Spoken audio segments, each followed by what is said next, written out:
नमस्कार, आप सभी का बहुत बहुत स्वागत है। आप देख रहे हैं आपका अपना चैनल हिंदी खबर।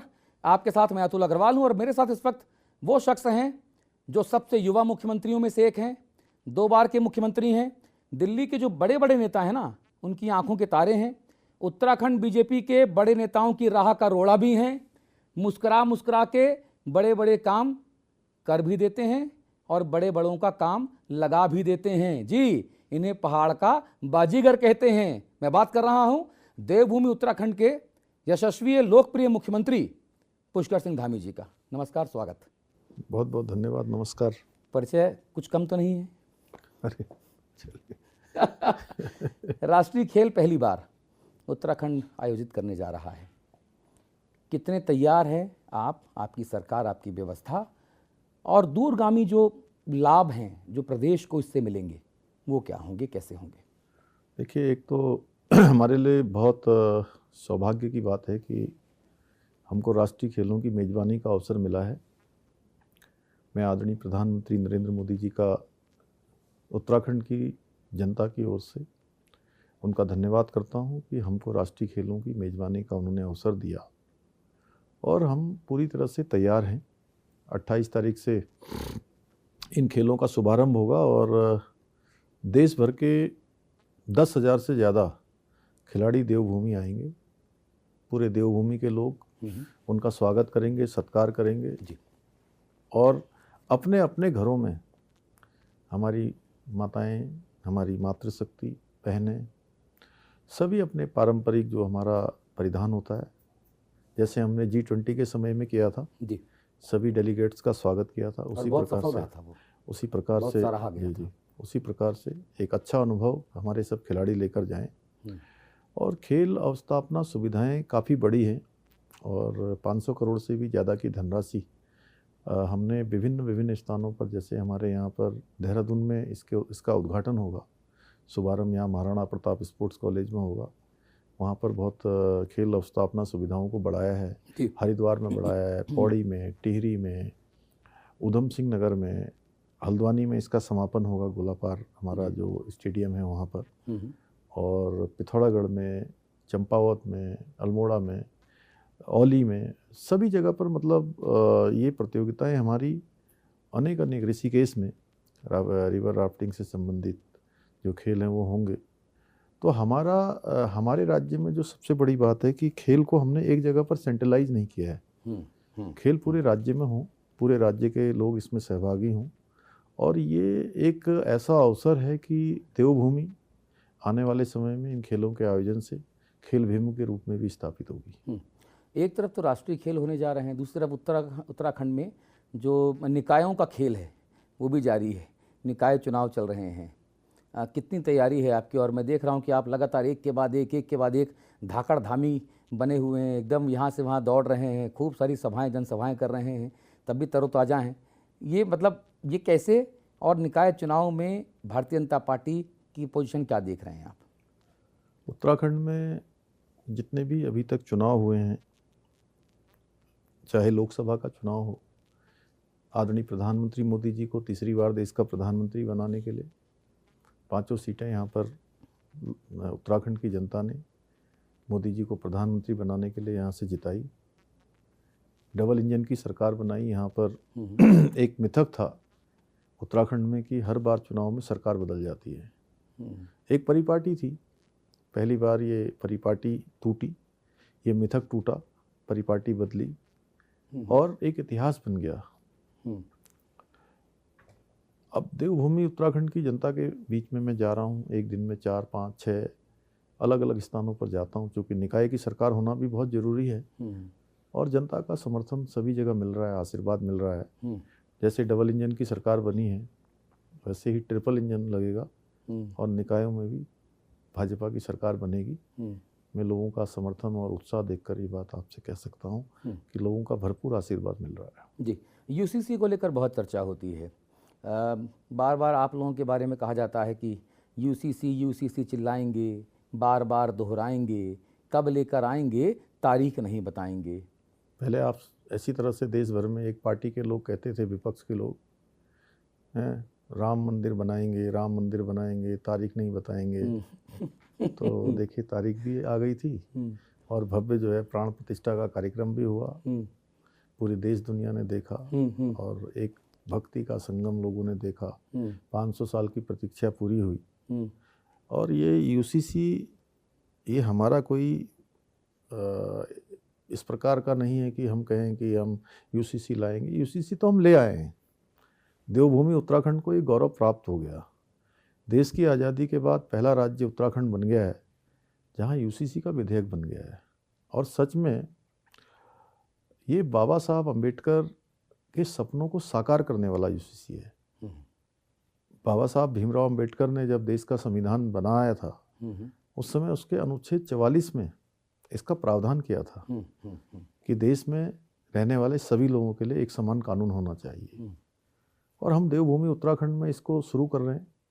ये गंगोत्री देवभूमि से निकल रही है और ये हमने देवभूमि उत्तराखंड की जनता के साथ जो वायदा किया था 2022 के आम चुनाव में कि हमारी नई सरकार बनेगी तो नई सरकार के गठन होते ही हम सबसे पहले यूसीसी लाएंगे।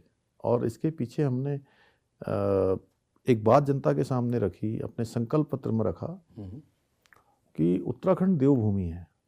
उत्तराखंड गंगा का प्रदेश है, उत्तराखंड यमुना का प्रदेश है, उत्तराखंड 4 धामों का प्रदेश है, आदि कैलाश है, पूरा देवों से आच्छादित, वनों से आच्छादित, नदियों से आच्छादित, हिम शिखरों से आच्छादित।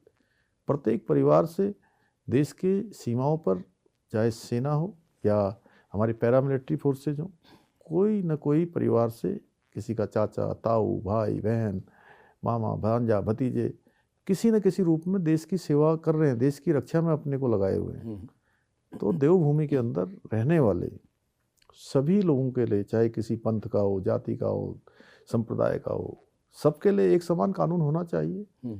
और देवभूमि की जनता ने इसके लिए हमको बहुमत दिया, अपना आशीर्वाद दिया, हमको सरकार में आने का अवसर दिया, सेवा करने का अवसर दिया। हमने उनके साथ जो हमारे प्रधानमंत्री जी के नेतृत्व में जो हमने वायदा किया था वो वायदा हम देवभूमि में पूरा कर रहे हैं। और ज़्यादा इंतज़ार करने की ज़रूरत नहीं है। आप बहुत जल्द, कुछ दिनों का इंतज़ार है, आपका इंतज़ार समाप्त होगा और हम तिथि समेत पूरे टाइम टेबल के साथ और पूरे कैलेंडर के साथ कि हम इसमें क्या क्या प्रावधान हमारे करे हैं, क्या क्या सरलीकरण हुआ है, लोगों को इससे क्या सुविधा मिली है, ये सब बताएंगे और पूरा देश को पता लगेगा। तो क्या 26 जनवरी गणतंत्र दिवस के दिन उत्तराखंड की पुष्कर सिंह धामी की सरकार यूसीसी लागू करने जा रही है?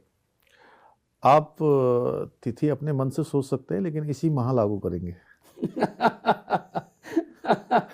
अच्छा, यूसीसी आएगा तो क्या बदल जाएगा? ऐसा कहा जा रहा है कि आप लैंड जिहाद, मज़ार जिहाद, लव जिहाद जैसे शब्दों का इस्तेमाल करके मुसलमानों का उत्पीड़न करते हैं।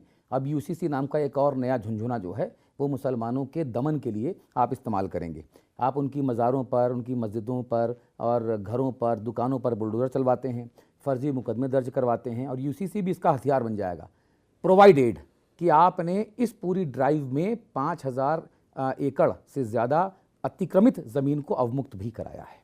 देखिए अतुल जी, एक तो हमने किसी भी वर्ग को, विशेष को कभी टारगेट नहीं किया है। ये देवभूमि है और देवभूमि में सब लोग एक दूसरे के साथ बहुत मेलजोल के साथ रहते हैं, बहुत प्रेम पूर्वक रहते हैं, आपस में कोई वैमनस्य नहीं है। लेकिन आपने कहा कि 5500 एकड़ के लगभग जो जमीन हमने अतिक्रमण से मुक्त करवाई है वो अतिक्रमित थी ना। अतिक्रमण को तो कभी कोई ठीक नहीं मानेगा, आप भी ठीक नहीं मानेंगे। बिल्कुल ठीक। तो अतिक्रमण से हमने उसको मुक्त कराया है और ये अतिक्रमण हटाने का जो अभियान है, ये अभियान अब हमारा आगे भी चलता रहेगा। और जो यूसीसी है, यूसीसी को लाने का श्रेय मैं उत्तराखंड की देवतुल्य जनता को देता हूँ कि उत्तराखंड की देवतुल्य जनता ने इसके लिए हमको सरकार में लाए हैं। हमको जो है उन्होंने यूसीसी बनाने के लिए कहा है, इसलिए हम बना पाए हैं। तो इसलिए किसी को टारगेट करना, जैसा किसी धर्म के, किसी विशेष वर्ग के, कोई इसमें खिलाफ नहीं है। ये तो मैं ये भी कह सकता हूँ कि देश की आधी आबादी जो हमारी महिलाएं हैं, उस आधी आबादी का ये पूरा कानून है, 100% का कानून है। उनके सशक्तिकरण के लिए भी है।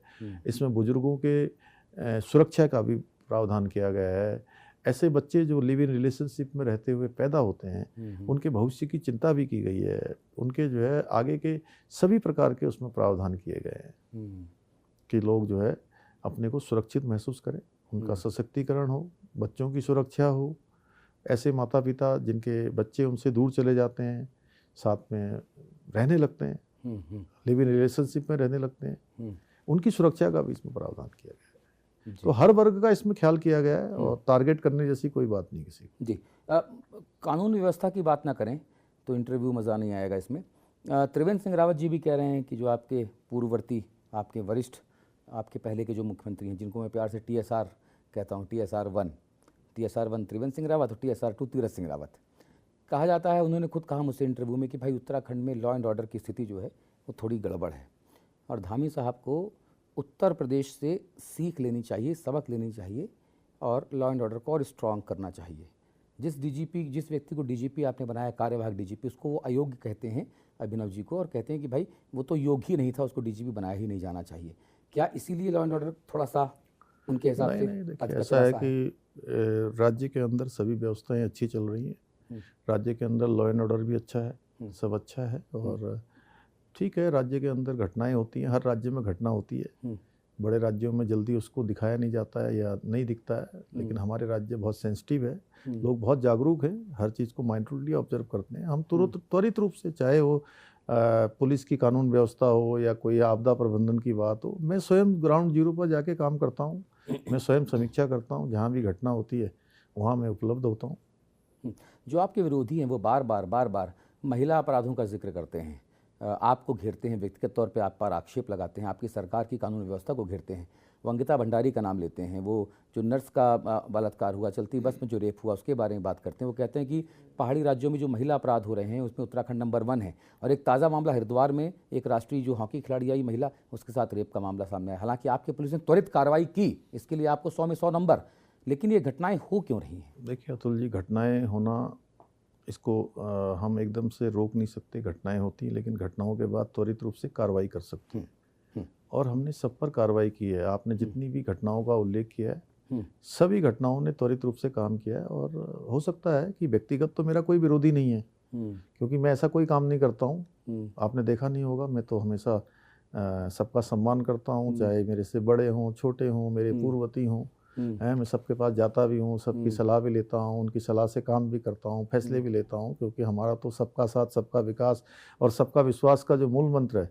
लेकिन अगर फिर भी कोई मेरा विरोध करता है तो मैं उसको बहुत अच्छा मानता हूँ मैं खुश होता हूँ कि उनके विरोध से मुझे कुछ सीखने का मिलता है, मैं अपने को सुधारने का अवसर मिलता है और मैं सुधारता हूँ। हाँ, जितनी भी घटनाएं हैं, चाहे अंकिता भंडारी कांड हो या जो आपने नर्स वाला उल्लेख किया या अभी खिलाड़ी वाला किया, सब पर हमने कार्रवाई की है। अंकिता भंडारी का बहुत दुखद वो घटना थी और वो हमारी बेटी है, हमारी परिवार की बेटी है, हमको बेहद दुख है, लेकिन हमने कार्रवाई करी, सारे आरोपी अपराधी आज जेल में हैं, लेकिन वीवीआईपी बाहर है।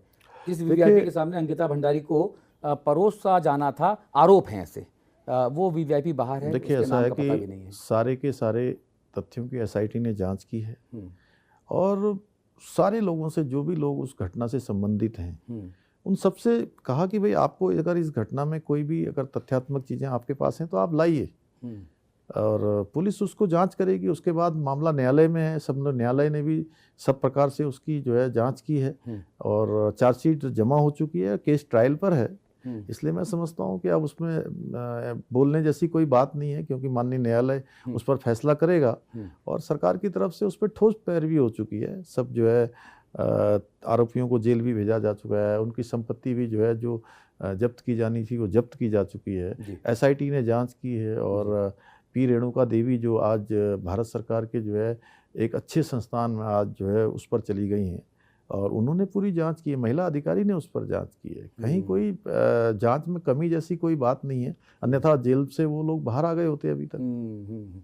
अच्छा, लॉ एंड ऑर्डर की बात हो रही है तो आरोप ये भी लगाए जा रहे हैं कि जो ED और इनकम टैक्स और यहाँ वहाँ जो छापे लगते हैं ना, वो छापे आप केवल विरोधियों को सताने के लिए, विरोधियों को परेशान करवाने के लिए लगवा रहे हैं, जबकि गणेश जोशी हों या निवर्तमान जो मेयर साहब हों, उनके पास भी तो बोले बहुत मोटा माल है, उनके खिलाफ कोई जांच नहीं होती। देखिए कानून अपना काम करता है और कहीं पर भी किसी के भी खिलाफ जिन लोगों ने भी जो भी चीज़ें कोर्ट में लगाई हैं माननीय न्यायालय में, जो भी शपथ पत्र इत्यादि मांगे गए हैं, उन शपथ पत्रों के आधार पर सरकार ने पूरी कार्रवाई की है। और हमें किसी को बचाने जैसा और देवभूमि में इस प्रकार का कोई काम हम लोग नहीं करते हैं। अगर कोई आरोपी होगा तो उसके खिलाफ कानून अपना काम करेगा।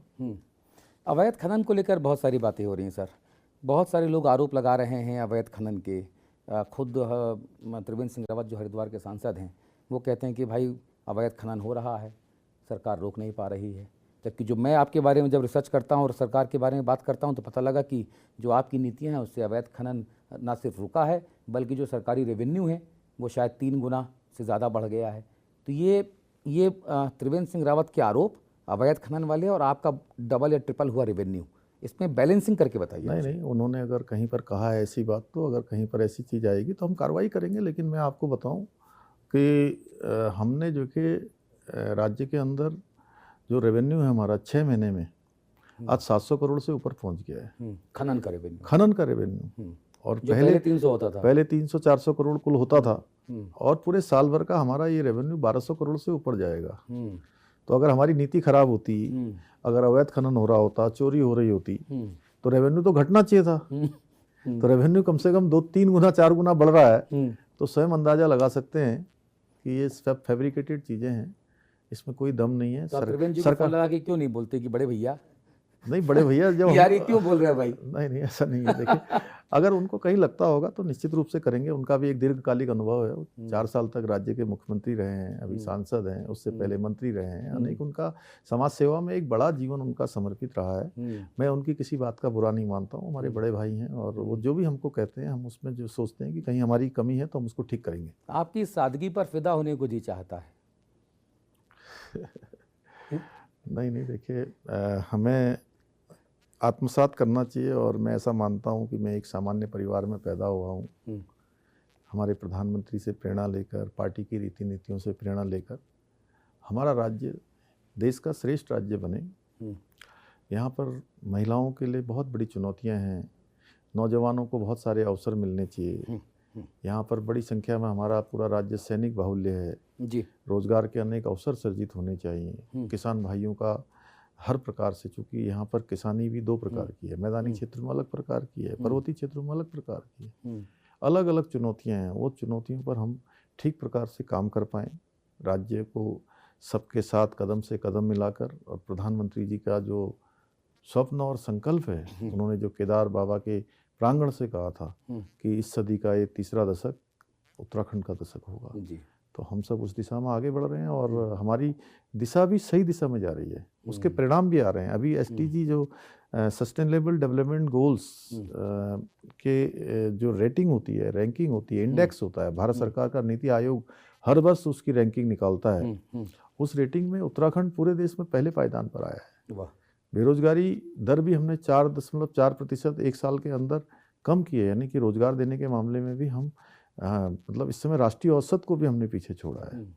हम स्टार्टअप में, हम जो है ईज ऑफ डूइंग में, इन सभी में हम कभी अचीवर्स की श्रेणी में थे, आज हम लीडर्स की श्रेणी में हैं। हमने एक बड़ा निवेश राज्य के अंदर लाने में सफलता प्राप्त की है। पिछले वर्ष हमने यहाँ पर इन्वेस्टर ग्लोबल समिट का आयोजन किया था, जिसमें मैं उस सवाल पे आऊँगा, एक एक करके मैं आऊँगा। आपके पास उपलब्धियाँ बहुत सारी गिनाने को हैं, मेरे पास सवाल बहुत सारे आपसे पूछने को, एक एक करके छोटे छोटे सवाल, छोटे छोटे जवाब। क्योंकि मुझे पता है कि उपलब्धियाँ इतनी सारी हैं कि आप रात भर बोलते जाएंगे और मैं आपको सुनता जाऊँगा, मेरे सवाल अनुत्तरित रह जाएंगे।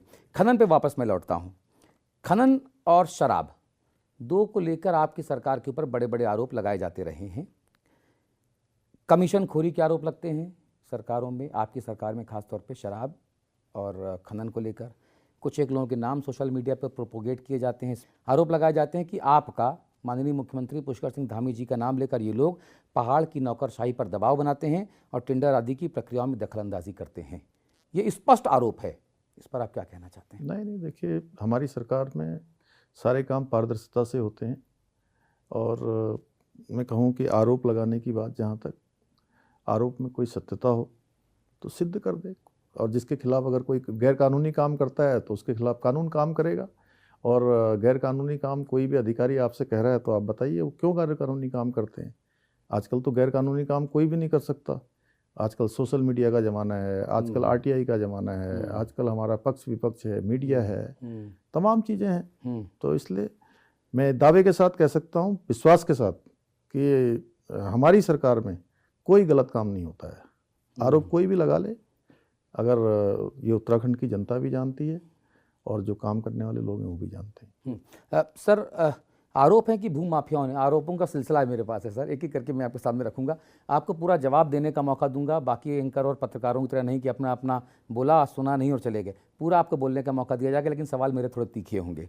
आरोप है कि भू माफियाओं ने पहाड़ के पहाड़ खरीद लिए, मगर पहाड़ की जनता को अभी भी सख्त भू कानून नहीं मिला, मिली तो तारीख पे तारीख। नहीं, हम भू कानून भी जल्दी लाएंगे, और जैसे हम यूसीसी लाए हैं वैसे भू कानून लाएंगे, और जिन्होंने भी भू कानून का उल्लंघन किया है उन सब के खिलाफ कार्रवाई हो रही है। बहुत सारे लोगों की जो ज़मीनें जिन प्रयोजन के लिए उन्होंने खरीदी थी, उन्होंने उन प्रयोजनों का जो है उसमें उपयोग नहीं किया है, तो ऐसी ज़मीनें सरकार में निहित हो रही हैं। इसमें किसी को छोड़ा नहीं जा रहा है, कानून अपना काम कर रहा है, और हम जल्दी ही इस पर हम स्टेक होल्डर्स कंसल्टेशन कर रहे हैं, और जल्द हम जो है एक सशक्त भू कानून भी लाएंगे। जी, अभी आपने इन्वेस्टर समिट की बात की, 3,30,000 करोड़ के एमओयू आपकी सरकार के साथ विभिन्न जो कारोबारी समूह हैं देश के बाहर के, उनके साथ एमओयू साइन हुए। आज भी आपने एक ऑनलाइन वर्चुअली कोई एक एमओयू साइन किया है किसी के साथ, मगर ज़मीन पे क्या हुआ? कितने काम धंधे लगे, कितने रोज़गार या स्वरोज़गार सृजित हुए? पहाड़ की जवानी, कितने लोगों को रोज़गार मिल सका या स्वरोज़गार मिल सका, उनकी आर्थिकी सुधरी? नहीं, देखिए, हमने जो है ऐसे समूह को प्राथमिकता दी है, निवेश करने वालों को, जो रोज़गार का सृजन करें। और 80,000 करोड़ से भी ज़्यादा की ग्राउंडिंग पर अभी हमारा काम प्रारंभ हो गया है। जी, हमारा प्रयास है कि जल्दी से जल्दी और भी लोग जो यहाँ पर रोज़गार का सृजन करें, यहाँ की आर्थिकी को बढ़ाने में मदद करें, उन सभी को हम प्राथमिकता दे रहे हैं, और उस पर लगातार हमारा काम चल रहा है। तो ये तो एक बहुत अच्छा आंकड़ा हो गया सर, क्योंकि जो मैं भी एमबीए हूँ और मैंने भी पढ़ा है कि जो एक ग्लोबल फिनोमिना उसमें ये है कि जो भी एमओयू साइन होते हैं, अगर उसका 15% वो ज़मीन पे उतरता है तो उसको एक बहुत बड़ी सफलता के तौर पे माना जाता है। लेकिन अगर 3,30,000 करोड़ के एमओयू साइन किया आपने और 80,000 करोड़ से ज़्यादा की चीज़ें ज़मीन पे आ गई, तो ये परसेंट तो 15% से बहुत ज़्यादा है। नहीं, अच्छा है, हम लोग सब मामलों में अच्छा कर रहे हैं, आपको सब दिखाई देगा, और यहाँ दिखाई दे रहा है, धरातल पर सब उतर रहा है। और अच्छा है कि जो है लोग उत्तराखंड की तरफ आ रहे हैं, अपना निवेश कर रहे हैं, और भारत सरकार का भी हमको बहुत सहयोग मिल रहा है इसमें। एक हमारे राज्य को जो है स्मार्ट इंडस्ट्रियल सिटी के रूप में भी जो है हमको स्वीकृति मिली है, जिसमें लगभग 1 लाख के लगभग लोगों को रोज़गार मिलेगा, हज़ारों करोड़ का निवेश होगा। और अमृतसर कोलकाता कॉरिडोर का जो है एक पार्ट हमारे यहाँ भी खुरपिया फार्म है, उसमें 1,000 से अधिक ज़मीन पर जो है वो जल्दी ही जो है वो काम चालू होगा वहाँ। जी, जब मैं आपके बारे में पढ़ रहा था तो मुझे दिखा सोशल मीडिया पे कि मुख्यमंत्री सौर स्वरोजगार योजना, इसके बारे में बहुत चर्चा की जा रही है, नौजवानों को बहुत ज़्यादा इसमें इन्वॉल्व किया जा रहा है, सरकार बहुत फैसिलिटेट कर रही है, बिजली का जो प्रोडक्शन है वो सौर ऊर्जा के थ्रू बहुत काफ़ी ज़्यादा बढ़ गया है। मैं चाहता हूँ कि एक बार इसके बारे में ज़रूर बताएं हमारे दर्शकों को। नहीं, सौर स्वरोजगार योजना यहाँ के लिए गेम चेंजर योजना है, और राज्य के अंदर चूँकि सौर स्वरोजगार योजना के लिए बहुत ज़्यादा स्कोप है, क्योंकि राज्य में हमारे यहाँ पर जो हमारे पर्वतीय स्थान है, जब आज मैदानी क्षेत्रों में अनेक स्थानों पर धूप नहीं आती है, कोहरा लगा होता है, धुंध लगी होती है, सूर्य भगवान कई दिनों तक दर्शन नहीं देते, यहाँ पर लगातार जो है उनकी उपस्थिति बनी होती है, और बड़ी तेज़ सनलाइट यहाँ पर पहुँचती है जी। इसलिए इसमें लोग रोज़गार भी कर रहे हैं, स्वरोजगार भी कर रहे हैं, और आने वाले समय में ये और बढ़ेगा। एक हमारे लिए बड़ी गेम चेंजर योजना है, इसमें आज हज़ारों नौजवान अपने को इससे जोड़ रहे हैं, अपना भी कर रहे हैं और लोगों के लिए भी कर रहे हैं। सर, बेरोज़गारी की बात होती है तो उत्तराखंड को जोड़ा जाता है। उत्तराखंड में बेरोज़गारी की जो दर हैं वो अलग अलग जो एजेंसीज़ जारी करती हैं उसको जारी किया जाता है। अगर आप इतना कुछ बढ़िया काम कर रहे हैं तो फिर बेरोज़गारी की समस्या क्यों बनी हुई है? युवा आंदोलन क्यों कर रहे हैं? पीआरडी और संविदा जो कर्मचारी हैं वो सड़कों पर क्यों हैं? आंगनबाड़ी महिलाएं अपने अधिकारों के लिए सड़कों पर क्यों उतर रही हैं?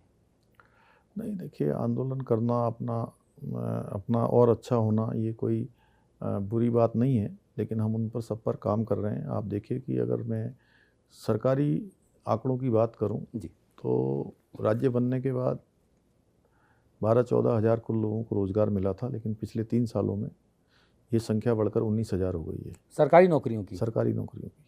19,000। आप ये कह रहे हैं कि पिछले 3 साल में, 3.5 साल में जो आपके कार्यकाल है उसमें 19,500 हज़ार लोगों को सरकारी नौकरियां आपने दी हैं। हाँ, नौकरियां मिल गई। ये बहुत बड़ा आंकड़ा है। आपको आश्चर्य हो रहा है? बिल्कुल मुझे हैरत हो रही है सर। आपने देखा नहीं? इसका मतलब आप उत्तराखंड से कब अपडेट रहते हैं? हम्म।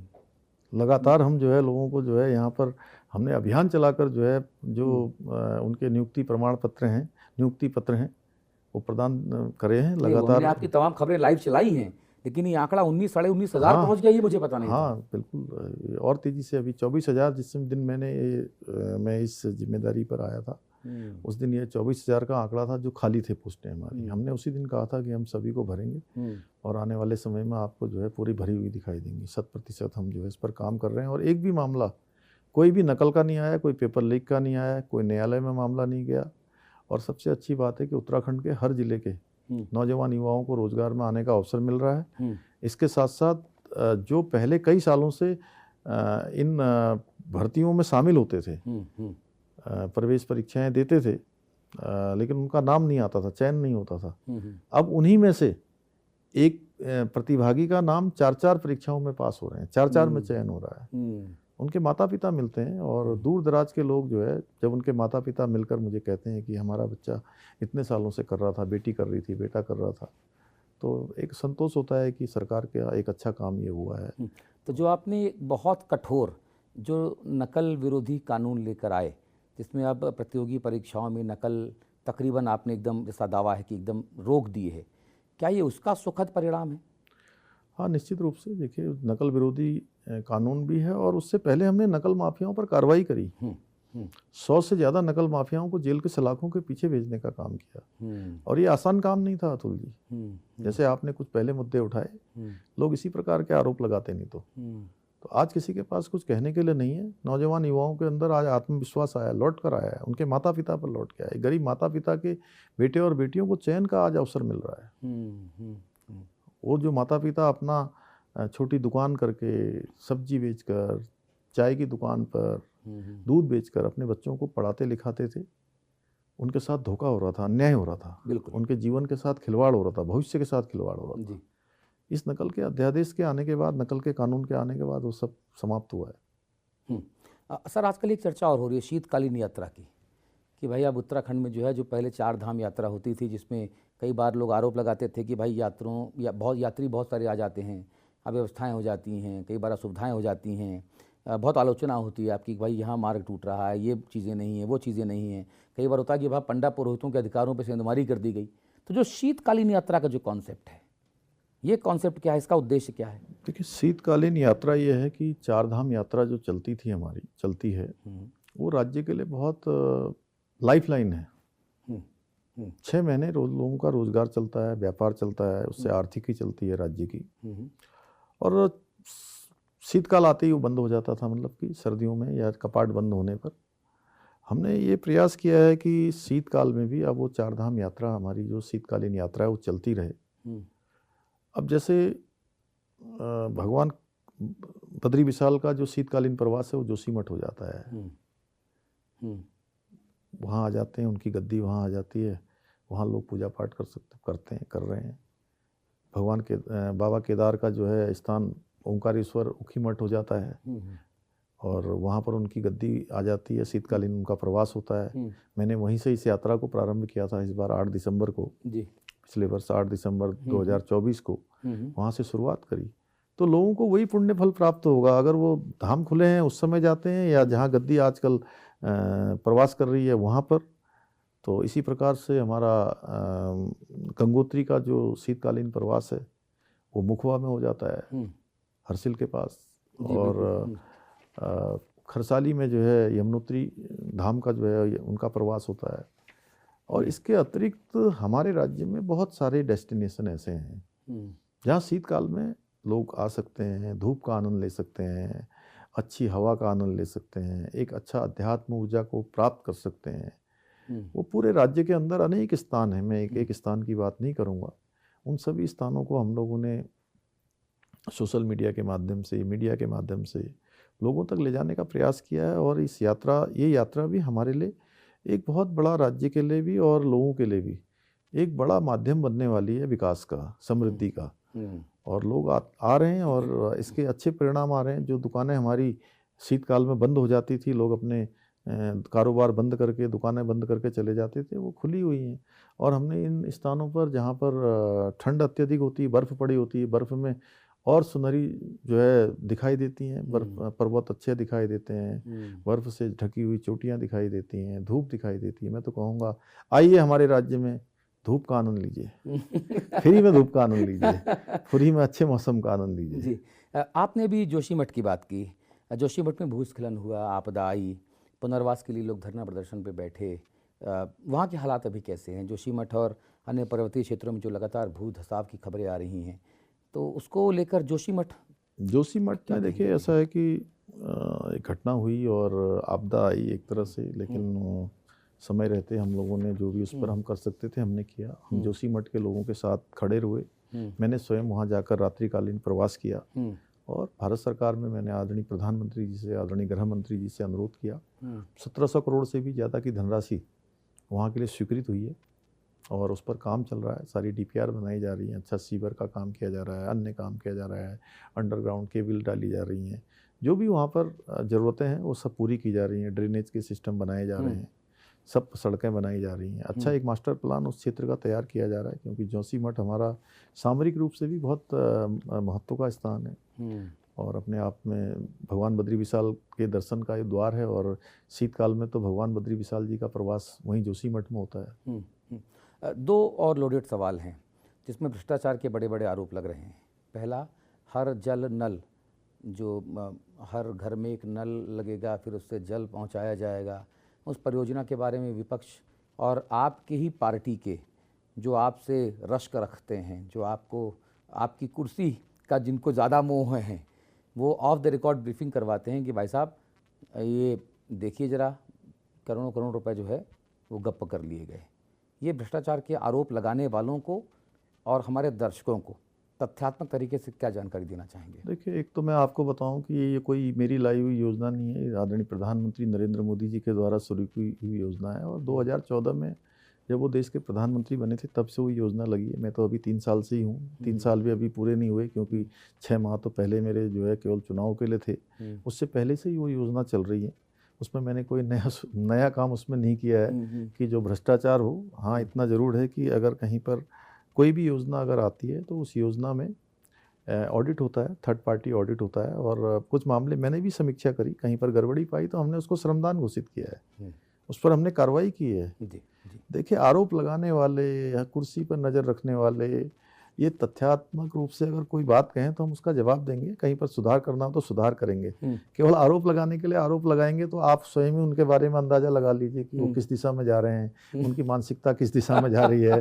देवभूमि उत्तराखंड के लोग भली भांति जानते हैं और दुनिया जानती है। ये आजकल का ज़माना साइंस एंड टेक्नोलॉजी का ज़माना है, तथ्यों का ज़माना है। अब झूठ जो है ज़्यादा दिनों तक चलता नहीं है, झूठ के पाँव नहीं होते हैं। अच्छा, दिल्ली में जब ये केदारनाथ उपचुनाव हो रहा था तब दिल्ली में दो मुद्दे उत्तराखंड से जुड़े हुए बहुत ज़ोर शोर से ऑफ द रिकॉर्ड ब्रीफिंग के जरिए उठाए गए। आपको ब्रीफिंग किया गया होगा? ऑफ द रिकॉर्ड ब्रीफिंग, हाँ, ऑफ द रिकॉर्ड ब्रीफिंग। और वो जो अगेन उत्तराखंड के, मैंने शुरुआती परिचय में क्या कहा कि उत्तराखंड के बीजेपी के बड़े बड़े नेताओं की राह का रोड़ा, मैंने कहा ना आपको परिचय में, इसीलिए कहा कि वो लोग ऑफ द रिकॉर्ड ब्रीफिंग करवा रहे हैं कि साहब धामी साहब अरे हो गया इस बार तो चुनाव हारे और काम हो गया। इस तरह की बातें मीडिया में जानबूझ के प्रचारित करवाई जा रही थी। हालांकि आपने अथक मेहनत की, अथक प्रयास किया, आपकी सरकार पे लोगों का भरोसा था कि आपने उस उपचुनाव को बहुत शानदार तरीके से जीता। लेकिन दो जो आरोप के तौर पे बातें प्रचारित की जा रही थी, पहला केदार बाबा की प्रतिकृति बनवा दी गई, देखो भैया ये देखो, ये तो माल कमाने का एक जरिया खोज लिया गया, पहला। दूसरा ये कहा गया कि साहब अगर उपचुनाव में थोड़ा भी गड़बड़ हुई, ऐन मौके पर कुछ गड़बड़ हुई तो फिर तो काम हो गया, समझो, फिर तो बदलाव तय है। जातिवादी आरोप भी लगाए गए कि साहब 4 बार तो हो गया राजपूत जी, TSR 1 हो गए, TSR 2 हो गए, PSD 1 हो गए, पुष्कर सिंह धामी 1, पुष्कर सिंह धामी 2, PSD 2, अब तो ब्राह्मण को आना चाहिए भाई साहब। ये बातें की गई। मैं चाहता हूं कि ऐसा मुख्यमंत्री, ऐसा युवा मुख्यमंत्री, छात्र राजनीति से निकले व्यक्ति, जो सहज मुख्यमंत्री है, उसके सब जब बातें सुनाई जाती हैं, कानों में आती हैं, तो कैसा लगता है? नहीं, देखिए, मैं इन बातों से बिल्कुल भी विचलित इसलिए नहीं होता हूँ कि मुझे उत्तराखंड की तुल्य जनता पर पूरा भरोसा था, उनका पूरा आशीर्वाद हमारे साथ था, क्योंकि वो जानते हैं मैं एक सामान्य परिवार से आया हूँ, एक सैनिक परिवार में पैदा हुआ हूँ। हमारे लिए पूरा राज्य समेकित रूप से विकास करना हमारा संकल्प है। हम आदरणीय प्रधानमंत्री मोदी जी से प्रेरणा लेकर काम करते हैं और इन सब जवाबों, इन सब जो सवाल थे या ये सब क्या कहेंगे ऑफ द रिकॉर्ड ब्रीफिंग थी, उसका जवाब केदारनाथ क्षेत्र की देवतुल्य जनता ने दे दिया। क्षेत्रवाद, जातिवाद, झूठ, भ्रम, इसकी राजनीति को पूरी तरह से उत्तराखंड में समाप्त कर दिया और एक नया उत्तराखंड बनकर आ गया। अब हर जगह उत्तराखंड एक है और हमारे प्रधानमंत्री जी के जो सपने हैं उत्तराखंड को लेकर, या जो उनका संकल्प है बाबा केदार के धाम से उनके मुख से निकले हुए शब्द, उत्तराखंड की देवतुल्य जनता उस दिशा में आगे बढ़ गई है। अब ये सब बातें पीछे चली गई। अतुल भाई, आप भी ये ब्रीफिंग में मत पड़ा करिए, छोटा सा राज्य, अगर कोई बात आती तो हमसे पूछ लिया करिए, ठीक है, हम बता देंगे आपको सही सही। आज से नहीं पढ़ा करूंगा। नहीं, आप बिल्कुल, मैं आपको बता रहा हूँ। देखिए अब वो जमाना चला गया जी, दिल्ली हो, बम्बई हो, ये सब उत्तराखंड से दूर नहीं, देहरादून से दूर नहीं है। और छोटा सा हमारा राज्य तो बहुत छोटा सा है। अगर यहाँ पर कोई भी गलत काम करेंगे, कोई हम उल्टे पुल्टे काम करेंगे, कोई क्षेत्र विशेष की अनदेखी करेंगे, क्षेत्रवाद, जातिवाद करेंगे, तो ये छिपेगा नहीं। उत्तराखंड की जनता जानती है। आप देखिए आज निकाय चुनाव चल रहे हैं, केदारनाथ के चुनाव में जितना झूठ भ्रम कांग्रेस फैला सकती थी, उन्होंने कहा सेमीफाइनल है जी, ये पुष्कर सिंह धामी के खिलाफ विश्वास मत है। तो देखिए विश्वास मत बड़े अंतर से लोगों ने जो है आशीर्वाद दिया। सेमीफाइनल में कांग्रेस को बाहर कर दिया उन्होंने। अब तो फाइनल में कोई है ही नहीं। अब तो फाइनल में उत्तराखंड की देवतुल्य जनता है। हम उनको अपना प्रणाम करते हैं, उनके हर आदेश को माथे पे लगाते हैं। उनकी सेवा ही हमारा परम धर्म है और उत्तराखंड हिंदुस्तान का अग्रणी राज्य बने, उसके लिए हमको रात दिन मेहनत करनी है, हम कर रहे हैं। जो आपके विपक्ष के लोग हैं ना सर, जब उनको कुछ नहीं मिलता तो वो फ़ोन करके, अब देखो आप लोगों के ज़माने में जवाब विपक्ष में तब भी आप लोग भी ऐसे ही करते थे। नहीं, हमने कभी नहीं करा ऐसा। ऊपर नीचे करते थे। आज ये विपक्ष में तो वो करते हैं। पत्रकार, नाम हम नहीं लेना चाहते, हमारी पत्रकार ये मर्यादा है। विपक्ष के लोग फ़ोन करके पता क्या कहते हैं, ए भैया, हम कहा अरे यार ब्यूरोक्रेसी पे कंट्रोल नहीं है। उनको आपने बताया नहीं कि हमारे धामी जी से बहुत अच्छे संबंध है बचपन के। हम उनको पता नहीं होगा कि जो है, इसलिए आपको बताते हैं। तभी बताते हैं ताकि मैं आप तक कहूँ ये बात फोन पे या मिलके कहूँ। वो कहते हैं भैया सब कुछ ठीक है, धामी जी बढ़िया आदमी है, विपक्ष के लोगों का भी काम करते हैं, पहले से पहले करते हैं, अपने पार्टी के लोगों को तो करते हैं, जनता का काम भी करते हैं, गलत काम नहीं करते लेकिन काम कर देते हैं।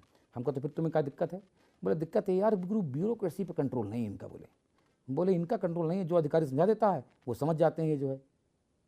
तो इन आरोपों पर क्या कहेंगे आप? जब मैं शुरू में इस दायित्व पर आया था, ये बात सही है कि मैं सीधे विधायक से इस दायित्व में आ गया, तो वो बहुत सारी उपमाएं मुझे देते थे उस समय। और देखिए अगर आप ठीक से चलेंगे, आप अनुशासनबद्ध होकर चलेंगे, समय सीमा पर काम करेंगे, तो सारी चीज़ें अच्छी चलेंगी। और मैं समझता हूँ कि राज्य का तंत्र बहुत अच्छा चल रहा है।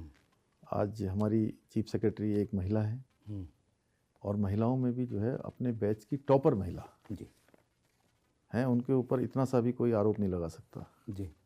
आज एक भी अधिकारी आपको ऐसा दिखता हो जिसके ऊपर कोई ऐसे आरोप हों, जिसके ऊपर कहीं भी कोई चार्ज लगे हों, कोई उत्तराखंड सरकार में नहीं है। और किसी भी ऐसे आपको कोई ये नहीं कह सकता कि आज सरकार कौन अधिकारी चला रहा है। पहले के समय में और अब के समय में अंतर जानते हैं क्या है? इस समय कोई यहाँ गारंटी नहीं ले सकता अतुल जी कि मैं ये फैसला करवा दूंगा। कोई एक नाम हो तो बता दीजिए ब्यूरोक्रेसी में। मेरे पास नहीं है। तो फिर ब्यूरोक्रेसी कहाँ से आ गई है? और पहले सरकारों में अधिकारी ठेकेदार होते थे, मैं जानता हूँ इस बात को, मैं अधिकारियों के नाम भी जानता हूँ जो ठेका लेते थे। आपको सब पता है, मैं उसमें नहीं कहूँगा क्योंकि मेरा ये स्वभाव नहीं है कि मैं किसी की आलोचना करूँ जी जी। लेकिन मैं इतना ही कह रहा हूँ कि मेरी गारंटी कोई नहीं ले सकता सिवाय उत्तराखंड की जनता के अलावा। वाह, बहुत ही बढ़िया बात आपने कही है। मैं हेल्थ की बात ज़रूर करूँगा सर। हेल्थ को लेकर जो है बहुत सारी वीडियोज़ आते रहते हैं सोशल मीडिया पे। वीडियो दौड़ते हैं या दौड़ाए जाते हैं मुझे नहीं पता, लेकिन नज़र आ जाते हैं कई बार यदा कदा। वो दंडी कंडी में कंधे में लाद कर और स्त्री पुरुषों को, गर्भवती मातृशक्तियों को, हमारी माताओं बहनों को पहाड़ से नीचे लाया जाता है इलाज के लिए। कहते हैं कि स्कूल में जो है मास्टर नहीं है, अस्पताल में डॉक्टर नहीं है, अस्पताल कई बार अस्तबल जैसे बने जाते नज़र आते हैं। हाँ, एक चंपावत लोहाघाट जो आपका क्षेत्र है वहाँ का एक वीडियो आया जहाँ पे दंडी कंडी में एक महिला को जो है प्रसव के लिए पहाड़ से ऊपर से नीचे लेकर आया गया। तो ये जो वीडियोज़ हैं मैं मानता हूँ कि इक्का दुक्का ही आते हैं, लेकिन ये वीडियोस भी कई बार सालते हैं, दर्द देते हैं। नहीं, एक भी वीडियो आता है तो मुझे बहुत कष्ट होता है। और देखिए, अभी हमको काम करने की आवश्यकता है, हम काम कर रहे हैं। जी। बहुत सारे स्थान हैं अभी जहाँ पर कहीं पर वनों के कारण से, कहीं पर अन्य एनजीटी के कारण से हमारी अभी सड़कें नहीं पहुँच पाई हैं। जी जी। उन स्थानों पर अभी दिक्कत होती है, लेकिन उन स्थानों के लिए भी हमने वर्षा काल के समय में, आपदा के समय में सभी व्यवस्थाएं की हैं। अभी हमारा राज्य पहला ऐसा राज्य बन गया है जहाँ पर हमने हेली एम्बुलेंस की शुरुआत कर दी है। जी। हम ड्रोन से जो है दवाइयाँ भेज रहे हैं। हम वो सब काम कर रहे हैं। स्वास्थ्य सेवाओं में हम बहुत काम कर रहे हैं। आयुष्मान आज हमारे घर घर पहुंच गया है। और कई सैकड़ों करोड़ रुपए की जो धनराशि हम केवल आयुष्मान के कार्ड धारकों को दे रहे हैं। जी। उसके अतिरिक्त भी हम प्रावधान कर रहे हैं, सीएससी, पीएससी सब बना रहे हैं। और हमारा प्रयास है कि सभी सुविधाएं, चाहे वो स्वास्थ्य के क्षेत्र में हो, शिक्षा के क्षेत्र में हो, वो गांव-गांव, घर-घर तक पहुँचे और सबको जो है इन सेवाओं का फ़ायदा हो, ये सेवाएं प्राप्त हों। धन्यवाद मुख्यमंत्री जी। मैंने आपसे बहुत सारे सवाल पूछे, बहुत सारे मुद्दों को इस इंटरव्यू में छुआ। कुछ तीखे सवाल भी थे, चुभने वाले सवाल भी थे, लेकिन आपने अपने स्वभाव के अनुरूप तमाम ज्वलंत सवालों को अपनी ठंडक से, सबको शीतलता के साथ आपने जवाब दिया। नहीं, मैं समझता हूँ कि बहुत सारे लोग, वैसे तो हर एक व्यक्ति की अपनी कार्यशैली होती है। जैसे आपने देखा होगा कि लोकसभा चुनाव से पहले विपक्ष ने ये भ्रम फैलाने का प्रयास किया कि भाजपा की सरकार बनेगी, मोदी जी अगर तीसरी बार प्रधानमंत्री बनेंगे तो देश के अंदर संविधान समाप्त हो जाएगा, आरक्षण समाप्त हो जाएगा। देश की जनता ने उस पर विश्वास नहीं किया और मोदी जी तीसरी बार देश के प्रधानमंत्री बने। क्योंकि हर एक व्यक्ति की एक कार्यशैली होती है। ऐसे आरोप, मनगढ़ंत बातें, झूठी बातें, ऑफ द रिकॉर्ड ब्रीफिंग जिसके बारे में अभी आपने कहा जी, ऐसी बातें बहुत होती हैं, मैं जानता हूँ। लेकिन उत्तराखंड के लोग मेरे भी स्वभाव के बारे में जानते हैं, मैं किस प्रवृत्ति का हूँ वो भी जानते हैं। यूपी के लोग भी जानते हैं। हाँ, यूपी चूँकि मेरा एक लंबा कालखंड मेरा वहाँ रहा है जी। तो हम लोग जो है जिस परिवेश में पले बड़े हैं उसी परिवेश में हम काम करेंगे, राज्य को आगे ले जाएंगे। मैं समझता हूँ कि आपने जो सवाल पूछे उनसे ज़रूर जो फैब्रिकेटेड चीज़ें हैं उन लोगों तक ज़रूर पहुँचेंगी। और जो आपको ऑफ द ब्रीफिंग बातें करते हैं अब नहीं करेंगे। उनको ये पता होना चाहिए कि मेरे को सब बातें पता होती हैं। मैं बोलता नहीं हूँ, पता होती हैं। जितनी आपने नहीं बोली उससे ज़्यादा भी मैं जानता हूँ। तो इसलिए आपका धन्यवाद। आप हमारे सच्चे मित्र हैं, आपने वो सब बातें जनता तक पहुंचाने की काम किया है, मैं आपका आभारी हूँ। हिंदी खबर पर आप आए, बहुत देर कर दी आते आते, लेकिन कहते हैं ना, देर आए दुरुस्त आए।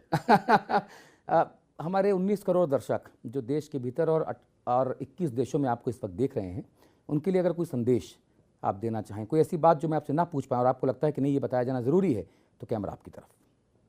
देखिए, आपने लगभग सभी बातें पूछ ली और मुझे लगता है कि ये सिलसिला शुरू किया है और शुरू हुआ है और आगे भी अगर आपको कहीं पर लगेगा कि हमको राज्य के हित में और कोई काम करना है या राज्य के हित में कोई आपको सुझाव देने हैं तो ज़रूर आपके इनबॉक्स के माध्यम से दे दें, आप हम तक पहुंचा देंगे तो हम उस पर ज़रूर कार्रवाई करेंगे। क्योंकि ये जनता की सरकार है और इस पर सभी का जो है एक तरह से अधिकार है कि वो हम तक पहुंचाएं। और हम भी जन सेवा के लिए हैं। हम लोगों ने भी अपने जीवन में जो है जो भी अनुभव प्राप्त किया है या जो भी शिक्षा दीक्षा प्राप्त की है वो केवल और केवल जनता को समर्पित है। जी, बहुत बहुत धन्यवाद। हिंदी खबर पर आप आए, आपका बहुत बहुत धन्यवाद। और मैं शुभकामनाएं दूंगा कि जन हित में जो आप काम कर रहे हैं, विकासोन्मुखी योजनाओं का संचालन कर रहे हैं, वो शीघ्र पूर्ण हो और देवभूमि उत्तराखंड का जो परम वैभव है वो आपके इस कार्यकाल में और बढ़े। बहुत बहुत धन्यवाद आपका। जी, बहुत धन्यवाद। हिंदी खबर पर खबरों का सिलसिला लगातार जारी है। नमस्कार।